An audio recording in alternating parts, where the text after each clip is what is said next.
बोलो जय श्री राम, जय श्री राम, जय श्री राम, जय श्री राम। अगर आप इस जनरेशन को सिखा पाए ना जय श्री राम, तो आने वाला समय कभी मुश्किल नहीं होगा। ये वो लोग हैं जो आने वाली पीढ़ी है, ये वो लोग हैं जो आज सीख रहे हैं, ये वो लोग हैं जो आने वाले भारत का भविष्य होंगे। हम लोग तो शायद इस समय वर्तमान है, लेकिन ये हमारा भविष्य है। और देखिए हमारा भविष्य किस तरह से राममय है। मुझे लगता है इससे ज्यादा अच्छा कुछ नहीं हो सकता है ना। चलिए, कहाँ पर राम का कहाँ पर कल है? कल भगवान राम कहाँ स्थापित होंगे? वेरी गुड, अयोध्या में स्थापित होंगे। राम के पिता का नाम क्या था? राम के पिता का नाम क्या था? राम की पत्नी का नाम क्या था? सीता माता जी, सीता माता बोलो। मैंने तो यहाँ पे पहले भी मैं तो राम बना था यहाँ पे। और राम के पिता का नाम है दशरथ जी। क्या नाम है? दशरथ जी बना था मैं। जय श्री राम, जय श्री राम।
शास्त्री जी बताइए जी, क्या कहेंगे, कहाँ तक शोभा यात्रा जाएगी? ये हमारा पेंटा होम तक है जी। सोसाइटियों में भी जाएंगे और हम प्रार्थना करते हैं सभी नगरवासियों को कि वो आएं और भगवान शंकर की शोभा यात्रा में सम्मिलित होकर के उनसे आशीर्वाद प्राप्त करें। कल का भी प्रोग्राम एक बार बता दीजिए। हाँ, कल का ये है कि सुबह पूजा होगी और उसके बाद 10 बजे के आसपास हमारा हवन, जो विशेष प्राण प्रतिष्ठा के लिए हवन है, वो शुरू हो जाएगा।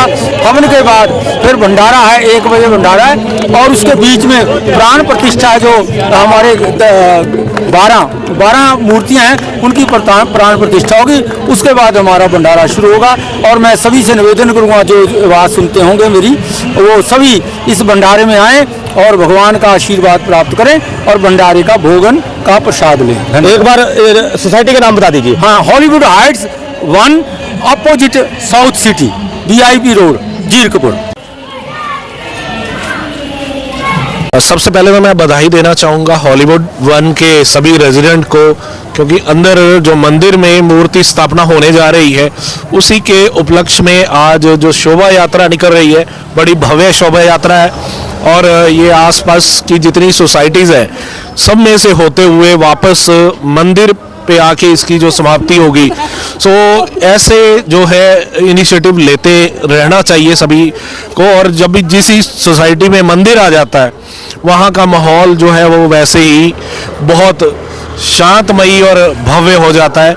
एक बार फिर मैं सभी रेजिडेंट को बधाई देता हूँ। कल के बारे में बता दीजिए, क्योंकि कल जो है मूर्ति जो है स्थापना दिवस है जी। और कल जो है उधर भी श्री रामचंद्र जी के मंदिर में अयोध्या में जो है पूरी तैयारियां चल रही है, पूरा हिंदुस्तान तैयार है, क्योंकि हिंदुस्तान का प्रत्येक हिंदू जो है अपने घरों में एक दीपावली कल मनाएगा। आप क्या कहेंगे इस विषय को लेकर जी? देखो, मैं तो यही निवेदन करूंगा सबसे कि ये मौका हमारी जनरेशन देख रही है, ये हमारे लिए बहुत बड़ा सौभाग्य की बात है और इसको हमें रल मिलके बहुत उत्साह के साथ मनाना चाहिए। और वो उत्साह दिख भी रहा है, जहां देख रहे हैं वहीं पे भगवान नजर आ रहा है। हर बाजार में आज ऑलमोस्ट 7 से 8 शोभा यात्रा में जाने का मौका मिला, और जहां से भी शोभा यात्रा निकल रही है लोग फूलों से स्वागत कर रहे हैं, और हर एक गली में जो है भगवे जो झंडे वो नजर आ रहे हैं। सो उत्साह बहुत है, और मैं तो कहूँगा कि जितनी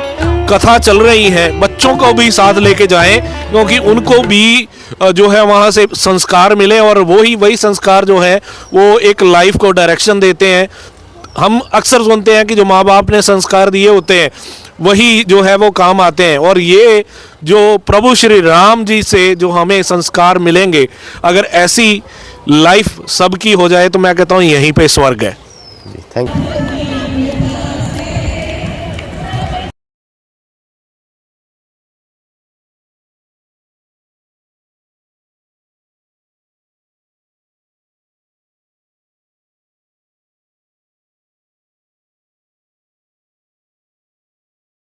क्या कहेंगे आज जो शोभा यात्रा मंदिर की निकाली जा रही है? असल में क्या है, मुझे ये लगता है कि आज के समय में अगर हम ऐसा सोच पाते हैं, आज भी यदि हम अपनी सोसाइटीज़ में या अपने जहाँ पर हम लोग रह रहे हैं वहाँ पर रह करके हम इस तरह के शुभ कार्यों को करते हैं तो ये बहुत बड़ी बात है। हम लोग ने यहाँ पे बेसिकली मंदिर तो हमारे यहाँ पहले से स्थापित था, लेकिन अभी हमने सोचा कि मंदिर की जो मूर्तियाँ हैं उनकी प्राण प्रतिष्ठा करवाई जाए, और इस प्राण प्रतिष्ठा में हमारे सभी जो हॉलीवुड निवासी हैं सभी ने बढ़ चढ़ करके हिस्सा लिया। कल जैसे कि आप जानते हैं भगवान श्री राम का दिन है, कल पूरे विश्व में मैं कहूँ तो इस खुशी को मनाया जा रहा है, और ऐसा भी लगता है कि आने वाले समय में हिंदुस्तान एक राम राज्य के रूप में स्थापित होने की तरफ अग्रसर है। तो ऐसी स्थिति में हमारे हॉलीवुड हाइट्स में भी कल 22 को मूर्तियों की प्राण प्रतिष्ठा होना हमारे लिए बहुत सम्मान और बहुत गर्व की बात है। मैं बेसिकली प्रोफेसर हूँ, लेकिन मुझे लगता है कि मुझे भी ये अवसर मिला, हमें भी एक दायित्व सौंपा गया, हमने भी इस दायित्व को निभाया। RWA की तरफ से, मंदिर कमेटी की तरफ से और सभी हॉलीवुड जो हमारे निवासी हैं सभी की तरफ से हम लोग इस कार्य में पिछले 4 दिनों से लगे हुए हैं, और कल जो है हम इस कार्य का समापन करेंगे। मैं ये ज़रूर आप सभी से कहना चाहूँगी कि ये जो संस्कार, ये जो धर्म, ये जो नीति है, यदि हम आने वाली जनरेशन्स को दे सकें, आने वाली पीढ़ियों को दे सकें, तो ऐसी कोई वजह नहीं है कि एक बार फिर से भारत में दोबारा से राम राज्य का निर्माण होगा। जब भी हम अच्छे राज्य की कल्पना करते हैं, जब हम सोचते हैं कि राज्य बहुत अच्छा होना चाहिए, या जब हम सोचते हैं कि डेमोक्रेटिक सिस्टम में, प्रजातंत्र में लोग किस तरह से व्यवहार करें, तो एक ही बात हमारे सामने आती है जिसको बार बार गांधी जी ने कहा, बहुत सारे महापुरुषों ने कहा, और वो शब्द है राम राज्य। तो राम राज्य का निर्माण करने में हमारी हॉलीवुड जो सोसाइटी है उसने ये जो कदम उठाया है, इसके लिए मैं खुद को गौरवान्वित अनुभव करती हूँ। और मेरा एक और मानना है, देखिए हमारी जो एजुकेशन पॉलिसी है उसमें कहीं पर भी हम साइंस सिखा रहे हैं, हम मैथ सिखा रहे हैं, हम हिस्ट्री सिखा रहे हैं, राजनीति विज्ञान सिखा रहे हैं, हम बहुत सारे विषयों को सिखा रहे हैं, लेकिन एक चीज़ जो हम शायद उन्हें सिखाना भूल गए वो है हमारे नैतिक मूल्य, हमारी धार्मिक परंपराएं, हमारे वो सभी मूल्य जिनके कारण हिंदुस्तान महान बना था। तो अब मुझे लगता है कि एक बार फिर से पूरा का पूरा जो विश्व है एक बार फिर से भारतमय हो गया है, एक बार पूरा विश्व राममय हो गया है।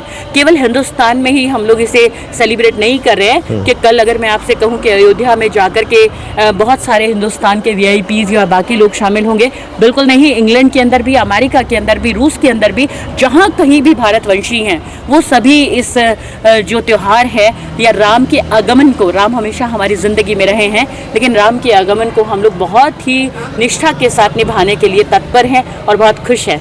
मैं यूँ भी भाग्यशाली हूँ कि मेरे पिता एक कार सेवक थे। 1989 में, तब हम लोग बहुत छोटे हुआ करते थे। 7 दिन के लिए वो उन्नाव जेल में कैद थे। एक सरकारी नौकरी में होने के बावजूद जब वो कैद हुए तो हम ज़्यादा जानते नहीं थे, लेकिन अब जब मैं उन्हें देखती हूँ तब उस समय वो एक लाइन कहा करते थे, रामलला हम आएंगे और मंदिर वहीं बनाएंगे। तब हमको ज़्यादा समझ में नहीं आता था, लेकिन आज बड़े होने के बाद मुझे समझ में आया कि ये बेसिकली, ये आपने कहानी सुनी होगी कि गिलहरी एक जगह पर आग लग गई और चिड़िया अपनी चोंच में पानी भर करके ले जा रही है, आग को बुझाने का प्रयास कर रही है। ऐसी ना जाने कितनी चिड़िया, ना जाने कितने सारे पशु पक्षियों ने ये कोशिश की होगी, कितने सारे मनुष्यों ने कोशिश की होगी। पता नहीं कितने लोग इस दुनिया से चले गए, कितने साधु संत हैं जो बहुत समय से अन्न को त्याग करके बैठे हैं कि जब तक राम मंदिर नहीं बनेगा तब तक हम वहाँ पर जो है, तब तक हम अन्न ग्रहण नहीं करेंगे। बहुत सारे ऐसे साधु हैं, मैं देख रही थी सुबह, अपनी पूरी बॉडी के ऊपर, पूरे शरीर के ऊपर राम नाम को उन्होंने उकेर करके रखा हुआ है। और अगर आप रामायण काल में जाएं, एक पत्थर के ऊपर भी यदि आप राम लिखते हैं तो वो भी तैर जाता है। तो ये बहुत ही स्वर्णिम सा अवसर है। और कल 22 जनवरी को जब अयोध्या में वहाँ पर प्राण प्रतिष्ठा हमारे श्री राम की होगी, हमारे यहाँ हॉलीवुड हाइट्स में हम लोग भी मूर्तियों की प्राण प्रतिष्ठा का जो कार्य है उसको करेंगे। 5 पंडित प्रतिदिन इसको करवाते हैं। हमारे जो पंडित जी हैं कपिल वशिष्ठ जी, वो इसका नेतृत्व कर रहे हैं। तो हम लोग बहुत बहुत प्रसन्न हैं। मैं तो केवल एक निमित्त मात्र हूँ, मैं तो सिर्फ शालिनी शर्मा, डॉक्टर शालिनी शर्मा, कुछ भी नहीं। पूरा हॉलीवुड हमारा जो है वो इसके लिए नतमस्तक है ईश्वर के समक्ष कि आपने हमें ये अवसर दिया, सुअवसर दिया। और मैं प्रेस का बहुत बहुत शुक्रिया अदा करना चाहूँगी, जो लोग हमारी बात को सभी तक लेकर के जाते हैं। हम लोग यहाँ VIP रोड पे जो लोग, जितने भी लोग यहाँ पर रहते हैं, कुछ लोग हैं, मुझे बताया गया कि कुछ लोग हैं जो VIP रोड के डेवलपमेंट के लिए कार्य करते हैं। मैं ये ज़रूर कहूँगी कि वो लोग बहुत बधाई के पात्र हैं। जब भी कोई सभ्यता बसती है, जब भी कहीं पर लोग आकर के बसना शुरू करें, क्योंकि मुझे लगता है सभी लोग बाहर से आए हैं, तो जब लोग बाहर से आकर के कहीं पर बसते हैं तो वहाँ पर हमें मूलभूत सुविधाओं की बहुत ज़रूरत होती है। और ये जो मूलभूत सुविधाएं हैं, इनको दुरुस्त करने के लिए मीडिया के कुछ लोग जो भूमिका अभिनीत कर रहे हैं, उसके लिए वो बधाई के पात्र हैं।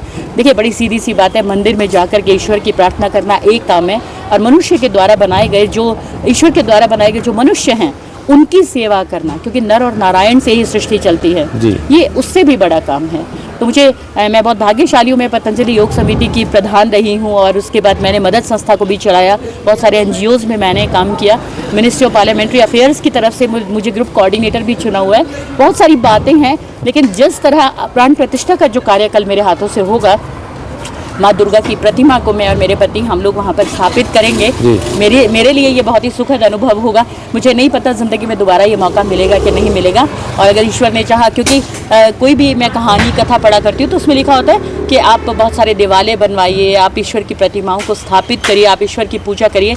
तो मुझे जीते जी ये मौका मिला और खुद अपने हाथों से ये करने का अवसर मिलेगा। इसके लिए मैं परमपिता शिव की बहुत ज़्यादा शुक्रगुजार हूँ, और आपका बहुत बहुत शुक्रिया कि आपने मुझे मेरी बात को कहने का मौका दिया। ऐसे दौर में जहाँ लोग इंसानियत से बहुत दूर भाग गए हैं, और मैं अक्सर कहती रहती हूँ कि इंसानियत की रोशनी गुम हो गई कहाँ, साए हैं आदमी के मगर आदमी कहाँ। ऐसी स्थिति में अगर कोई इंसान के बारे में सोचता है, मनुष्य के बारे में सोचता है, आवाम के बारे में सोचता है, समाज के बारे में सोचता है, अपने सभी तरह के कर्जों को चुकाता है, माता पिता के प्रति हमारा कर्ज है, गुरु के प्रति हमारा कर्ज है, एक कर्ज हमारा समाज के प्रति होता है। और जब हम इस कर्ज को निभा करके आगे चलेंगे तभी समाज बहुत खूबसूरत बन पाएगा। और मैं ये भी चाहूँगी, जो भी जब तक मैं जिंदा हूँ, एक बार ज़रूर हिंदुस्तान को राम राज्य के रूप में देखूं, हिंदुस्तान को राममय बनते हुए देखूं, और पूरे हिंदुस्तान को राम की तरह बिल्कुल चलाने वाले कोई शासक हों, जो काफ़ी हद तक मुझे दिखाई दे रहे हैं। ऐसे शासक अगर देश को चलाएंगे, ये देश दिन रात हमेशा उन्नति के पथ पर अग्रसर रहेगा।